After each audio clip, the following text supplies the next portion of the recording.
But as you'll have seen, calling every single AR pattern rifle an M4 is a bit of a misnomer. Incredibly incorrect, and it makes me boil.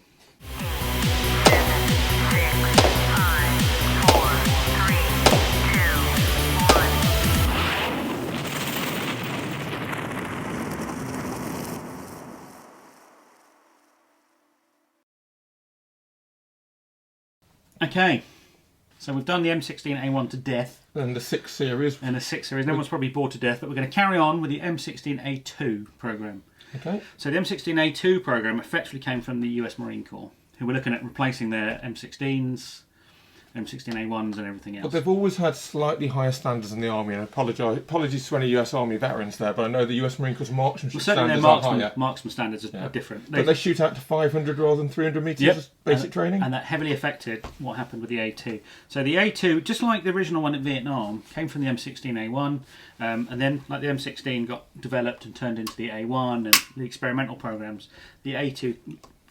Although externally, and the operating system is very similar to the M16A1, it's effectively a new rifle. Yeah, there's some very obvious visual cues, like that triangular handguard becomes a circular one. Yeah, so let's go through the major changes. So the first thing you need to know is, fundamentally it was a Marine Corps requirement, and there are also some changes requested by the Airborne. Okay. Okay, so we'll go from... Now this, I apologise, we don't have an M16A2. This is my M733, but it does have a lot of the features on, bar a couple that the M16A2 especially the receiver features. Especially the receiver. So let's start from the tip. So they changed the flash hider again.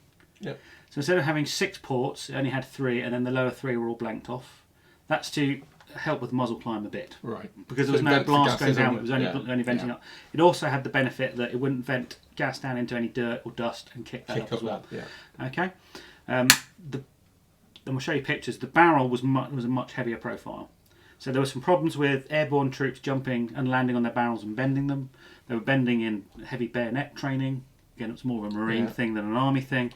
And also, relatively untrained troops were using their barrels to pry open cases and doors. So it's a reinforced heavy barrel we're looking at. Strangely enough, though, it was only really reinforced in front of the sight post, actually behind, where it would have made a difference and made accuracy and heat durability issues. It stayed quite thin. But it's just the visible bit. Only the visible bit, but it worked. Okay, and it was actually quite controversial at the time. They also changed the twist rate. We talked about the twist rate earlier, about the really lightweight 55 grain. Yeah, and causing it to tumble. And causing it to tumble. NATO had decided to go to the Belgian SS1 and 9 round, which was used in the Minimi machine gun, which is a big, much weightier, heavier bullet, and that needed a faster twist rate to stabilise it in flight. So they ended up with a 1 in 7 twist, which came about, I believe, anecdotally, we just checked a source. It's about stabilising tracer in the Arctic. So the big heavy bullet was spinning really fast, which meant it was really stable. So when it hit people, it drilled nice little holes through them, which really wasn't what people wanted. But that was one of it. But it was also quite accurate, which again the Marines quite liked. The handguards went to cylindrical. These aren't, again, these are... They'd be longer on the... They'd be longer on the real one, same length. But the principle's the same. But they went to a cylindrical handguard, and instead of it being... Is this the split on this one? The split's on the... So the split on this... vertical the split on the A1 is vertically. So there's clamshell left and right pieces. On the A2, it went horizontally, so the upper and lower are... Which means your heat shields can bend over the top and the bottom a little bit more efficiently. Yeah. The changed to a delta ring. So this bit here, which holds on the handguards, has a taper on it, which most obviously makes it flange, doesn't it? Yeah, makes it a lot harder, easier. If you've got wet fingers, I mean, although it's ribbed on the A1, it sounds like a condom, doesn't it? It's easier to push back that if it's got a bit more resistance so the A1 has a as you can see, a straight, flat, and the A2 pattern has a taper to it. Yeah. Okay, make it easy. A lot of the changes were also on the receiver. So this has a M16A1E1 upper, not an A2 upper, but we'll show you a picture. Just the precursor to the A2. It's pretty much part of the same program. It is absolutely. So the lower has reinforcing. So again, if you can hold this one. So if you look at that, that's very much straight in line till you get to the stock. There's no reinforced build there at all. And this material here is all built up. The area around the pins and the buffer tube and everything else is a weak point in the AR. So that was reinforced here, and also around the front of the magwell, you'll see that this curve here They built up the material around this front pin, because that's prone to cracking on a lot of. Also a weak point. Other difference, and this is on the A2. It has a cartridge case deflect. This does have one, but it's this tiny little one here. Not really that much use. It does work, but it's not brilliant. This one's obviously much bigger, much more efficient, and it allows left shoulder shooting a bit more. They didn't really care about that at the time. It just meant the bullets went that way. The forward assist change. There's a teardrop shape. Again, I'll show you pictures on this one. This went for this. Just a round button. Went to this round button. The pistol grip. I went to this one with the little nubbin. Sort of ergonomic kind of finger grips. Ergonomic is never really. These things never really work. Some people liked it, some people didn't. What they did do is they changed all the furniture to a better polymer. So it turned into a nylon, glass-filled nylon. This one has a sliding stock. The A2 had a full stock, but they also made that longer as well. Yeah. It superficially looks like the classic Vietnam stock, but it's about an inch longer, isn't it? And they also added a trapdoor. For a cleaning kit? So there's a trapdoor in there as well. Is it for a cleaning kit, or...? I think so, yeah. It's usually what you put in those places, isn't it? One of the major differences was also to the sighting system. So this one has an A1 bridge. I'll show you a picture of the A2 bridge. Again, that came out from a Marine Corps requirement to shoot out to 800 metres with the 5.56 gun, which... This is a long way. I mean, when I trained with the reserves, we would shoot 800 metres as a section of 8 people. Individually, you wouldn't go out that far. So they a lot of marksmanship. They wanted us... So the Marines regularly trained out to fight. They qualified at 500. If there's any Marines out there, please let us know if I'm talking nonsense. But certainly, the Army only really trained out to 300. Which is modern battle range. The US Marine Corps trained out to 500. Yeah. So at 500, they wanted better, more adjustable sights. Yeah. And at 500 metres, you kind of need to make gross adjustments to hit. At 300, 5.56, it's still really, you just put the sight on the target and pull the trigger. 500, 6, 7, 800, you need to make bigger changes to your sight picture. So that's why they had the dials and everything else. Same as the Susats on our SA80s, they went from 300 to 800 or something like that, but 300 is your default setting. And one of the biggest changes is after the ammunition expenditure in Vietnam, they went to a 3-round burst rather than... So the M16 had safe, semi, fully automatic. The M16A2 had safe, semi, and 3-round burst, and it caused some problems with the trigger pull. You could come. It wasn't a tap and fire 3 rounds. You had to keep the trigger on. Right. Okay. And if you, long pull. And if you came off, the trigger pull wasn't consistent. So if you fired 2 rounds of your 3-round burst and you pulled the trigger again, you'd only get 1 shot, and the trigger pull would be inconsistent between all 3 settings. Okay. So it was not a particularly great burst mechanism. So the US hadn't really adopted a new carbine, little short light round, officially since World War II with the M1 and the M2. Yeah. The M1 was a semi-auto, the M2 was fully auto, longer magazine. And the M3 was the night vision version. I don't even remember that. Absolutely bonkers. Had a massive night vision sight on it, an illuminator. So though the US Army hadn't officially adopted a carbine, Colt were producing carbines for everybody all over the world, and experimental carbines. The Israelis were using some of them. All sorts of people were using carbine length A1s and A2s, and eventually the US Army decided to purchase a new carbine for their forces. And as we've talked about, this wasn't for the frontline troops. This was the specification for the M4, and it's called M4 because it's the fourth carbine model. So M1, M2, M3, M4. And that's why it's called the M4 carbine, was for rear echelon troops. Artillerymen, drivers, commanders, medics, all of those guys. And it's a reduced barrel length, collapsible stock. Smaller, lighter. Colt had been developing various carbines the whole time, and they eventually got finally the two sides met. So Colt were developing a carbine, the Army wanted a new carbine, and they started the XM4 program. Again, experimental. Carbine Model 4. And that had a load of features which have been derived from all the other little random stuff we've already been talking about. It's like cherry picking the best bits of all the existing ones. It's things like the barrel length. So 14.5 inches gauge. Yeah. That's a slightly random number. There's kind of 3 reasons I've heard. One is stabilising rounds. We keep talking about this stabilising rounds thing, but it was the shortest length they could guarantee stabilising the service round in all conditions. Yeah. The next one was to put a bayonet on, so there was enough barrel in front of the bayonet lug. This one has a bayonet lug on for some reason, but you ain't attaching a bayonet to it. Probably the shortest barrel you can have without having crazy volume and muzzle flash. Absolutely. So something this short, massive flash, massive noise, because there's a load of unburnt powder that's igniting post the muzzle, and this was pretty much the sensible length to keep the sound down. There was also probably a reliability thing. So we talked about the operating system earlier. There's enough barrel as the gas is going into the system as it's going down. Make the right amount of pressure. Make the right amount of pressure. With the little shorties, they tended to have to open up the gas port to get enough gas down, because you only got a tiny little bit of barrel. And again, you see that in Soviet small arms. The AKSU's got an expansion chamber at the end of the barrel because you just can't get enough gas pressure otherwise. To get the pressure in. So they took all of the features. They took the A2 receiver. Now this is where the really early XM4s, and I believe some of the production ones, still had the A2 carry handle. Single piece casting. Yeah, single piece casting.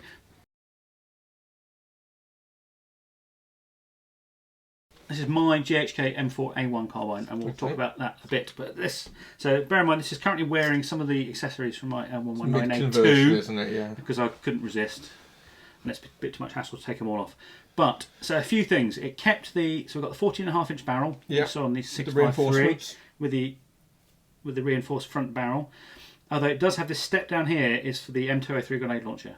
So you take the bottom handguard off, and then the 203 would go on. It retains all the delta ring, effectively retains the lower receiver. There are some technical stuff going on inside. I'm not going to worry about that just now, particularly to airsofters really aren't going to care.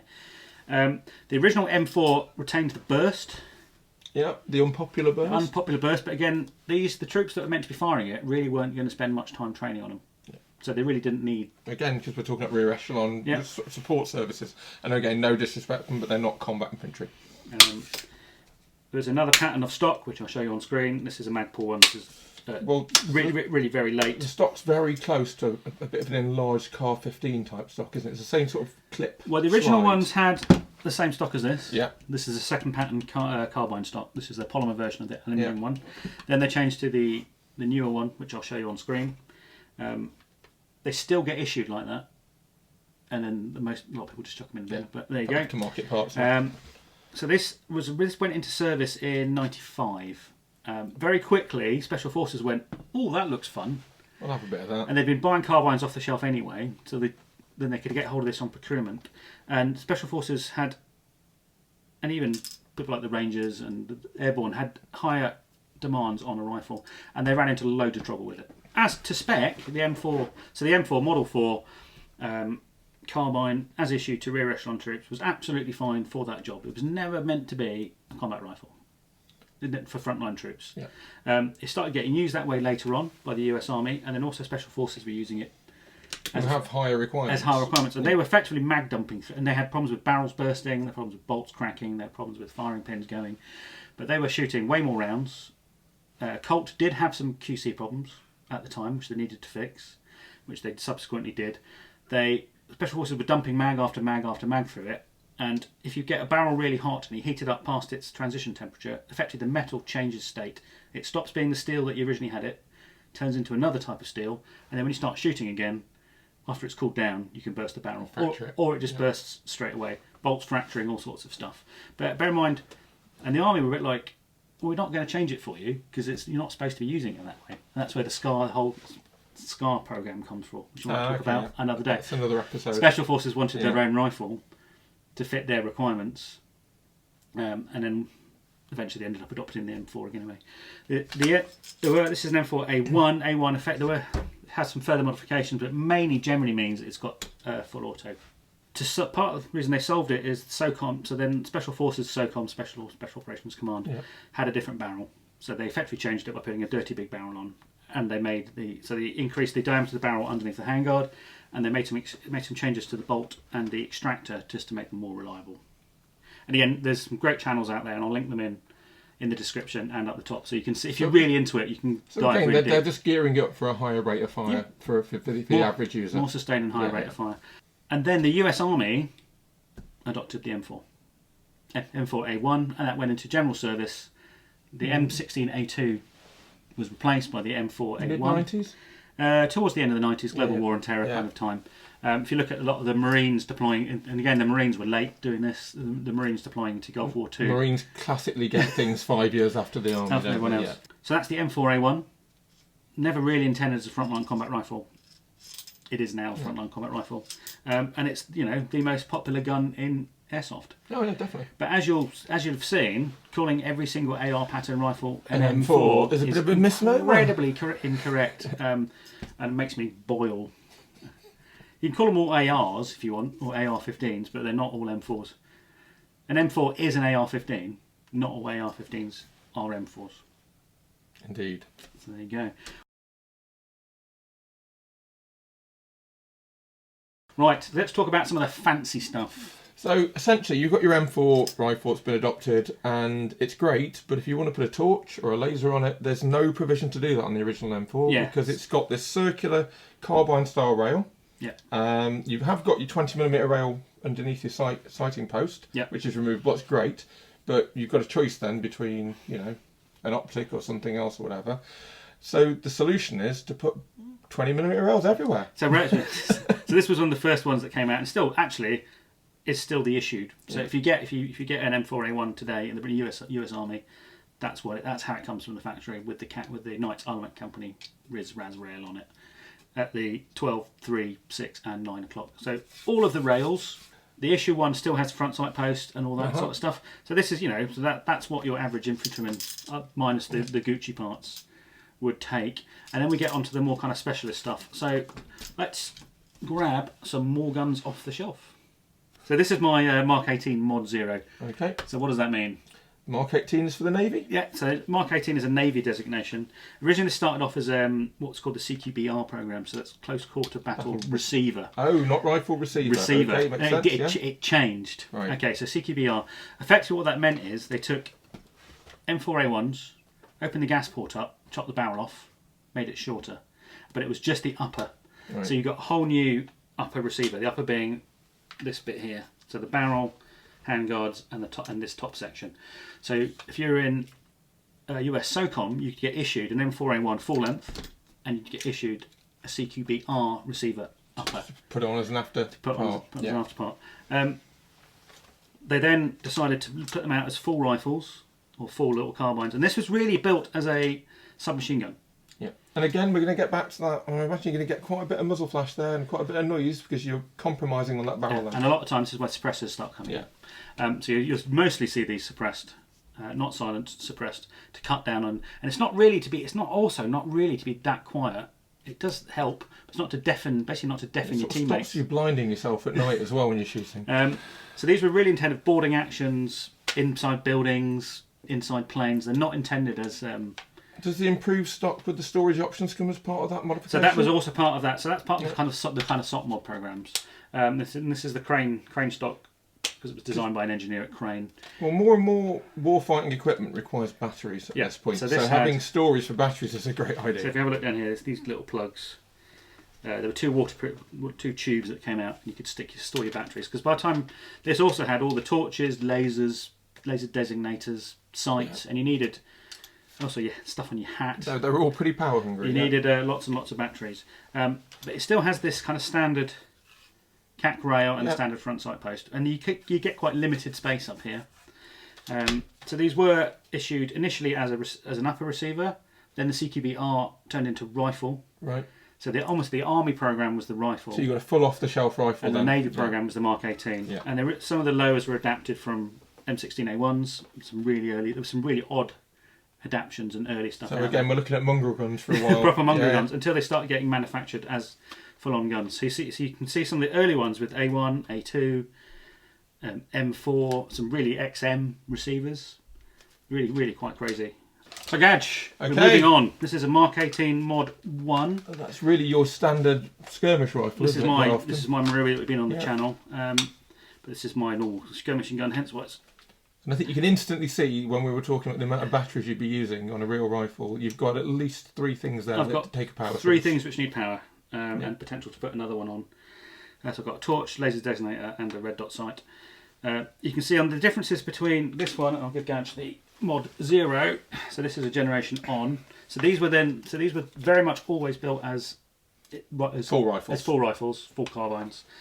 They've changed to this more rigid rail. Problems with this one, if you put a laser... a bit of wobble, so if you put a laser designator on it, and it wobbles around, that's a bit of an issue. Yeah. And also, with the amount of stuff people were strapping to their guns, they were just running out of rail space. Yeah. Okay. This also has a really heavy profile barrel in it as well to make it theoretically more accurate. Some minor stuff with flash hiders, but effectively it's the same gun, but they changed the... It's just a few improvements. They changed the rail out. It's that constant line, isn't it, as well? Yeah. So you have effectively what you end up is a stiffer front, and it's also more accurate because this rail is attached to that barrel. Yeah. So if you rest the rail on something, the barrel moves. So this is what's called free floated. This barrel is free floating inside this rail. I can see if you actually turn it on towards the camera, you can see that it's actually not attached. The barrel doesn't attach anywhere other than at the receiver. So this is more accurate. The barrel can flex when it's firing. And this is pretty much where there's also a longer version of this rail for the M4A1. So the US Special Forces and Green Berets and Marines are also issued a longer version of the standard 14.5-inch gun, but the rail comes right out here. Yeah. This is again a CQBR Mark 18, which has a 10.5-inch, 10.3-inch barrel. This is a 14.5-inch barrel. And that's nearly where we are. So these are really popular. People call these M4s as well. Again, they're not M4s. This is a Mark 18. Yeah. Mod 1. So we've talked about the CQBR. This is the URG-I. Yep. So upper receiver group dash improved. Right. And this is a replacement upper receiver and rail and barrel for the M4A1. And I can see already that's free floating like the previous one. Yeah. So you're not going to have any disruption to your point of aim from where you're resting it. So let's just take this off. Okay, so it's a 14.5-inch barrel. It just seems to be a good compromise at the moment, and a lot of the new bullets that are coming in, new rounds, have been optimised to run on, and twist rate in this is again optimised for a 14.5-inch barrel. This is really, people got a bit excited about this. I got a bit excited about this thinking it was the new Block 3 Mod 2 Super, pretty much only going to be used by the Green Berets. Right. Everyone else, for their requirements only then? Yeah, pretty much. Yeah. It was built to a USASOC requirement for the Green Berets. A lot of people thought it was going to get, and even the US thought it was going to turn into a kind of Special Forces service rifle, but it's not going to. But it's still super cool. Lots of people really like it. So we have a Geisley Mark 16 rail. It has a 14.5-inch. It's interesting. The flash hiders very reminiscent of like early Vietnam. Yeah. M16. But this is a good. This is meant to be a good compromise between flash suppression and muzzle control. Yeah. It has. We talked about the full-length rifle system, gas system, and the carbine length gas system. This is in between. So it's a mid-length gas system. So it's slightly longer, which softens everything off a bit, makes it run a bit slower, recoils a bit softer, makes it a bit more reliable. Less flash as well. Bit less flash, makes it more reliable. They can tune the gas pressure. But it's that trade-off, isn't it? It's compact and portability versus efficiency. So this is longer than. So if we hold these, Gadge holds that, and I'll lay it. So this again, that's 14.5-inch. That's a 10.5-inch. There you go. So it's a bit longer. So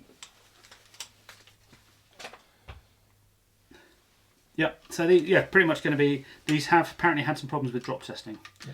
So this rail is built for lightweight. It may be a little bit. Well, you say lightweight. There's some weight in there. It's holding that. Probably the bipod probably doesn't help. And this compared to my other guns, this has a steel barrel. So this has. Most airsoft guns have aluminium barrels. Yeah. This has a steel barrel, steel flash hider, so it's going to be quite front heavy. I mean, that barrel assembly and upper receiver is actually as heavy as some airsoft guns, to be honest. Yeah. So this is pretty much where we are now with the AR in US service, the AR-15 in US service. This is the latest thing that's been adopted. And as we say, only by USASOC, so the Green Berets, traditional Green Berets. Everyone else is looks like going to soldier on with this length barrel with the longer. Well, I know the US Army has been oohing and ahhing about procuring a replacement for the M4 for a very long time, and they just can't find something they want. Well, it's going on at the moment. So the traditional problem has been there's been loads of programs, and everyone's got very excited about them. Remember the old OICW, which is a G36 and address? Yeah. That got rejected. Well, same with the speed program we talked about earlier. Yeah. There was a whole, the M16 was only ever intended, as we talked about in part 1, was only ever intended to be a stopgap before the new experimental programs came on. And most of those experimental programs, they either had flechette rounds, so it was like a tank saber round, or multiple projectiles in one cartridge case. And what it just wasn't that effective. So every time they've tried to replace the M4 or the M16, and they've tested things, they always want a big jump. They want a 200% jump in capability, and they've just never had it. And it's not worth that outlay, because what a lot of people forget is if you buy a new rifle, especially if you've had the M4, M16 in your service for that long, and the magazines haven't changed. No. So all your webbing, all your armories are all geared up. Racks, racks, etc. armourers. You're not just buying stuff in 100,000 new rifles. You're buying 200,000 new armoury racks, magazines, parts. You're training your armourers on a new system. It becomes billions. So there's just never been a trial where the requirements have really been met. We've had the individual carbine program, we've had SPU, we've had OCIW, we've had all of these things, and they've never really had a massive jump in capabilities that they wanted over the standard gun. There's a big one going on at the moment, and they're changing to a new round, and there's 3 contenders in at the moment. This one looks like it might just do it. Wouldn't be 7mm by any chance. It's 6.8, which is very close to. Would that be the same round we tried to use in 1947? Well, it's very close. It's very close to the round we used in 1947. 280 British. That's another story. So we've almost gone full circle. Making it less stable. It's always a compromise. It's getting that perfect storm where something works well and isn't too fast, isn't too noisy, isn't too loud, isn't too heavy. Yep. Well, there's a lot of work. It's certainly in civilian times in the US at the moment. The complexity of these things, you have, with rails and bipods and sights and lasers and torches. People seem to be going back to the old school, and there's a real retro feel going on in the States at the moment. And also going back to what Eugene Stoner wanted, a really lightweight rifle to carry around. Because even the best will in the world, most infantry don't spend their whole life shooting. They spend most of the time walking around with a rifle. Do you know what? The M4A1 works, because I used to be very, very down on the AR. M4A1 until I actually fired one in Canada a few years back, and it's a cracking rifle. There's nothing wrong with it. Well, we've got our own special forces in the UK, run a Canadian variant. Slightly longer barrel, a few cosmetic changes. Yeah, these days mostly, yeah. And it's a really widely adopted rifle. So it must be, people love to bang on it, but that criticism goes back to Vietnam and the early days. And like I said earlier on, once you've got that rocking of confidence in a weapon system, as we had with the SA80 platform, even that Heckler & Koch have revamped that and made it an outstanding rifle now. Yeah. People will still go on about what a rubbish rifle is. It falls to bits, it melts. Maybe it did in 1987, but it doesn't now. The really funny bit is Airsoft just going about it. And you're like, well, yeah, it's an airsoft gun. It's got very little to do with the actual gun that goes bang. So thanks for watching part 1 and part 2 of the history of the AR. I hope we haven't waffled too much. I hope it's been of interest. Is there another weapons platform or system you'd like to see us cover? Please let us know in the comments or drop me a message on Facebook. I've been Tom Anvil Hibberd. I'm Gareth Gadge Harvey. And we're going to the pub.